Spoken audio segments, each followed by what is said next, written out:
Academic পড়াশোনায় করা guardian এবং স্টুডেন্টদের কিছু ভুল নিয়ে আজকে আলোচনা করব। একাডেমিক পড়াশোনায় গার্ডিয়ান এবং স্টুডেন্টসরা প্রথমত যে ভুলটা করেন, প্রথমত গার্ডিয়ানদেরটা বলছি। গার্ডিয়ানদের সাধারণ ভুলটা হলো তারা শুধু জিপিএ 5 এবং নাম্বারের পিছনে দৌড়ান। অনেক গার্ডিয়ানরা, I am not talking about সব গার্ডিয়ানরা এই কাজটাই করেন এরকম বলছি না, অনেক গার্ডিয়ানরা এমনটাই করেন। শুধু নাম্বারের পেছনে জিপিএ 5 পেতে হবে। বোঝার ক্ষমতার দিকে তাদের কোনো ধরনের কোনো ভ্রুক্ষেপ নাই। যোগাযোগ দক্ষতা কতটুকু বাড়াতে হবে, কোন কমিউনিকেশন স্কিল শিখতে হবে সেই বিষয়টাতে কোনো ধরনের কোনো তাদের হেডেক নাই। আত্মবিশ্বাস যে তাকে বাড়াতে হবে সেটার জন্য কোনো মোটিভেশন নাই, কোনো ধরনের পদক্ষেপ নেওয়া হয় না যে বাচ্চারও আত্মবিশ্বাস বাড়ানোর প্রয়োজন হবে। বাস্তবতা ভিত্তিক কিছু জ্ঞান দেওয়া উচিত যে বাস্তবে তুমি চলতে গেলে লাইফে এই বিষয়গুলো কিন্তু তোমার লাগবে। এখন সারাক্ষণ যদি জিপিএ 5 এবং রেজাল্টের পিছনে গার্ডিয়ানরা সময় ব্যয় করেন তাহলে এই তো দক্ষতাগুলো দেওয়া অনেকটা ইম্পসিবল হয়ে যায়। সেকেন্ড যে ভুলটা করেন অন্যের সন্তানের সাথে তুলনা করা। হ্যাঁ, অমুকের পা ধুয়ে পানি খাওয়া, অমুকের হাত ধুয়ে পানি খাওয়া, কত বাচ্চারা যে কত বাচ্চার পা ধুয়ে পানি পানি খেয়েছে এই পর্যন্ত আল্লাহ জানে। বাস্তবে না, কাল্পনিক ভাবে যে অমুকের ছেলে এত ভালো করেছে, তুমি কেন পারো নাই, তুমি কেন পারছো না। এক্ষেত্রে মনে রাখবে যে প্রতিটা শিশুর শেখার গতি কিন্তু আলাদা। প্রতিটা শিশুর শেখার গতি আলাদা। আর most importantly, comparison creates pressure. Comparison creates pressure. কম্প্যারিজনটা প্রেশার ক্রিয়েট করে, not progress. Comparison creates pressure, not progress. Comparison pressure তৈরি করে, প্রগ্রেস তৈরি করে না। ঠিক আছে? তাহলে কম্প্যারিজনটা না দেওয়াটাই ভালো।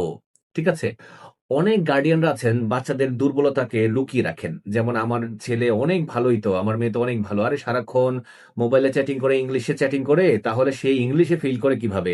ঠিক আছে? এরকম কিছু একটা ভিডিও ভাইরাল হয়েছে দেখেছেন। অনেক গার্ডিয়ান আছেন যে আমার মেয়ে তো, আমার ছেলে তো অনেক পড়ে, তারপরেও কেন ওর এরকম হলো। সেও কিন্তু কিছু বিষয় জানে যে পড়ে কি পড়ে। যেমন আমি আমার এলাকার কথা যদি বলি, আমাদের সময় যদি জোরে জোরে পড়া হতো তখন মনে করা হতো যে অনেক মনে হয় পড়ে। তার মানে এর চাইতে ভালো পড়ার এই বাংলাদেশে আর কেউ পড়ে না। এ অনেক কিছু উল্টে ফেলছে। ঠিক আছে? জোরেও পড়তে হবে, আস্তেও পড়তে হবে। আমি বিশেষ করে বলছি যে যাদের উচ্চারণের সমস্যা আছে, যাদের একেবারে ধরেন ওয়ার্ডে উচ্চারণ ভুলই করছেন, মারাত্মকভাবে ভুল করছেন, তারা একটু জোরে পড়লে আশেপাশে যদি কেউ শিক্ষিত থাকে তার সামনে একটু জোরে পড়া উচিত যেন সে আপনার ভুলটা ধরিয়ে দিতে পারে। সেভাবে জোরে পড়া উচিত। আর পড়াশোনার ক্ষেত্রে মানে স্টুডেন্টরা এই ক্ষেত্রে করে কি, এই গার্ডিয়ানদের কোনো কথাকে তোয়াক্কা করে না।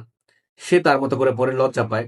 ঠিক আছে? যে আমি যদি ভুল পড়ি তাহলে কি হবে? আরে ভুল পড়লে তো আপনাকে আপনার ফ্যামিলি মেম্বার্সরাই তো আপনাকে ঠিক করে দিচ্ছে। আপনি তো অন্য জায়গায় গিয়ে অপমানিত হওয়ার প্রয়োজন হবে না। এই জন্য ফ্যামিলির সামনে আপনি একটু ভুল করলে কোনো সমস্যা নেই। তারপরে মোবাইল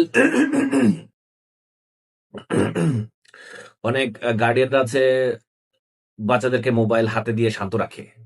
ঠিক আছে? মোবাইল হাতে দিয়ে বলছে, "আচ্ছা ঠিক আছে, তুমি বাবা কিছুক্ষণ পড়েছো? তাহলে তুমি মোবাইলটা হাতে নাও। সমস্যা নেই, তুমি আবার মোবাইলটা দিয়ে দিও।"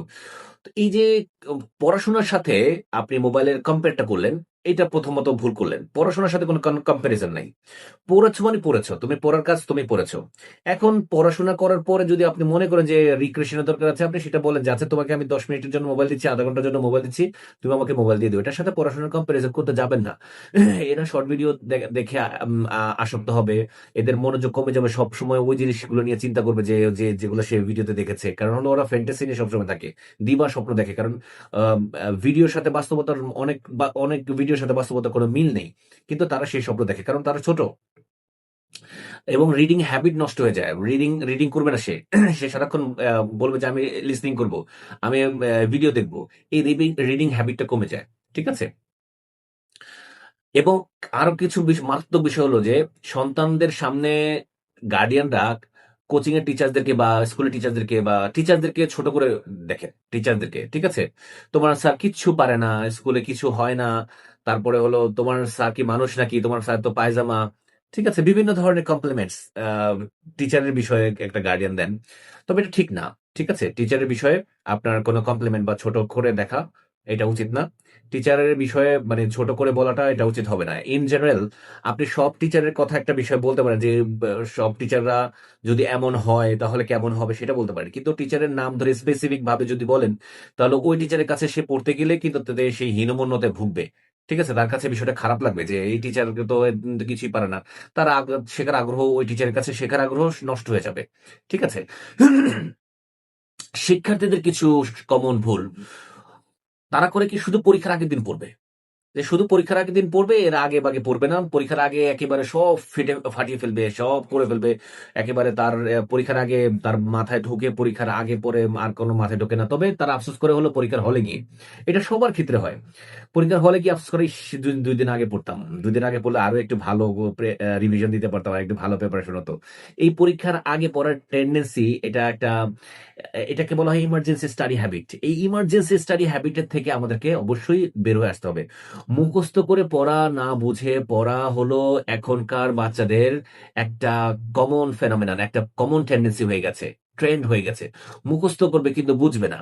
সে ক্রিয়েটিভ কোয়েশ্চেনও মুখস্থ করে, সবকিছু মুখস্থ করে।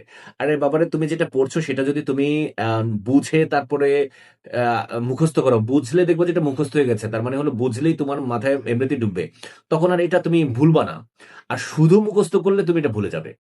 তাহলে শুধু মুখস্থ করে আগালে ভুলে যাবে, এইটা একেবারে স্বাভাবিক।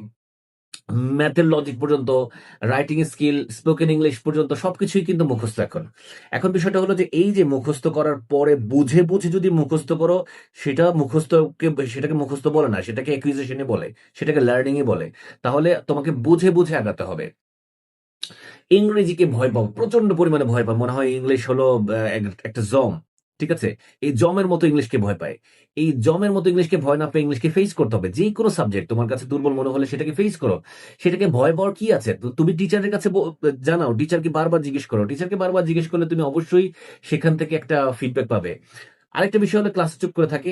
অন্যরা যদি কোনো প্রশ্ন করে, তাহলে সেই প্রশ্নের উত্তরে তার প্রশ্নের উত্তর আসবে। এই চিন্তা করে সে চুপচাপ বসে থাকে। তার মনের মধ্যে যে প্রশ্নটা আসে সেটা সে করে না, চুপচাপ বসে থাকে। এবং টিচার যখন বলে, বুঝছো? তখন হ্যাঁ, হ্যাঁ, হ্যাঁ স্যার বুঝছি। একবার কি যে বুঝছি, আমি কি যে বুঝছি আমি নিজেও বুঝছি না। ঠিক আছে? এটা না করে তুমি অবশ্যই টিচারকে বলবা। রিডিং হ্যাবিট না থাকা। রিডিং হ্যাবিট না থাকা হলো, রিডিং হ্যাবিট না করা বা রিডিং না করা হলো একটা এই যুগের বাচ্চাদের একটা বড় একটা সমস্যা। রিডিং নাই, একবারে পড়তেই চায় না। মানে কোনো রিডিং পড়বে না, এটা একবারে মানে। আর গার্ডিয়ানের বিষয়টা হলো যে, তুমি বাবা পড়তে চাচ্ছ না, না না না ঠিক আছে, তোমাকে আর পড়তে হবে না, সারা জীবন তোমাকে পড়তে হবে না। আরে আদর তো অবশ্যই আমরা করবো, একটা বাচ্চাকে আদর করবো না? এখন আদর করে যদি রাস্তা দিয়ে দৌড় দিতে চায় আদর করে, রাস্তাঘাটে গাড়ি চলে, তাহলে কি আপনি কি এই আদর করবেন? গাড়ির নিচে যেন পরে সেই আদরটা আপনি কি করবেন? আপনি তোকে জোরে করে ধরবেন, প্রয়োজনে মারবেন। তাহলে আপনি আদর করেন যেই জায়গায় আদর করা দরকার আছে, যে জায়গায় আদর করা দরকার নাই সেই জায়গায় আপনি কেন আদর করতে চান? সে তার রিডিং হ্যাবিট নাই, সে পড়বে না, আপনিও সেটা মেনে নিয়েছেন। এরকম অহরহ এরকম ঘটনা ঘটছে যে রিডিং হ্যাবিট নাই, সে সে পড়বে না, আপনিও মেনে নিয়েছেন। আচ্ছা ঠিক আছে বাবা, তুমি পড়তে চাচ্ছ না, পরে পড়ো, ঠিক আছে? রুটিন একেবারেই নাই। ধরেন আপনি রুটিন করেন, এইটার পরে এটা পড়বেন, কোন কোন সময় থেকে কোন সময় পর্যন্ত ধরে পড়বেন। এই যে পড়ার রুটিনটা, এটা এখনকার বর্তমানে স্টুডেন্টের মধ্যে রুটিন করে পড়ার কোনো অভ্যাসই নাই। ঠিক আছে? রুটিন করেন, রুটিন দেখা যাচ্ছে যে কোন সময়টা থেকে, যেমন ফজরের পর থেকে পড়বে, একটা রুটিন থাকা উচিত। তারপর হলো ঘুমাতে যাবে কয়টায়, ঠিক আছে? কয়টা পর্যন্ত পড়বে। এখন এর মধ্যে কি, কি সাবজেক্ট পড়বে সেটা রুটিন না করলে সমস্যা নাই। কিন্তু কয়টা পর্যন্ত পড়বে, কয়টা পড়া বন্ধ করবে, কয়টা খাওয়া-দাওয়া করবে, এই বিষয়গুলো তো অন্ততপক্ষে রুটিনের মধ্যে থাকা উচিত একটা স্টুডেন্টের। স্টুডেন্ট লাইফে যদি ডিসিপ্লিন না শেখা হয়, তাহলে আর কবে? আশা করছি যে এই ভুলগুলা সেকেন্ড টাইম হবে না। চেষ্টা করব আমরা এই ভুলগুলা থেকে নিজেকে শুধরাতে। গার্ডিয়ান এবং স্টুডেন্ট উভয়ই আমরা চেষ্টা করব ইনশাআল্লাহ। তখনই আমরা একটা সুন্দর ফিউচার গড়ে তুলতে পারব। Thank you. আসসালামু আলাইকুম।